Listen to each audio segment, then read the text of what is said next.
যারা ফেসবুকে নিজের ওয়াইফের সঙ্গে ফটো শেয়ার করেন, যেই মেয়েরা ফেসবুকের প্রোফাইল নিজের ছবি দিয়ে দেন, যারা টিকটক ইউজ করেন, যারা নিজের হোয়াটসঅ্যাপে নিজের ছবি দেন, মেয়েরা, আপনাকে যারা দেখবে এর গুনাহ আপনিও পাবেন, আপনার আব্বা পাবে, আপনার আম্মা পাবে, আপনার ভাই পাবে।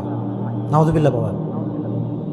এই জন্য আজ থেকে জাহান্নামের আগুন থেকে বাঁচতে চাইলে নিজের পরিবারের মা, বোন, স্ত্রী সবাইকে পর্দার আওতায় নিয়ে আসবেন তো ইনশাআল্লাহ?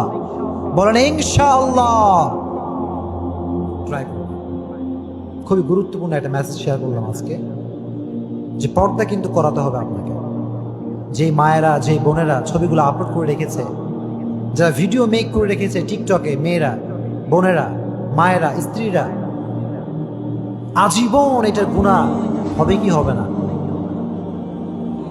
আল্লাহ তুমি আমাদের সবাইকে বেপর্দা থেকে বাঁচিয়ে দেবো না, আমিন।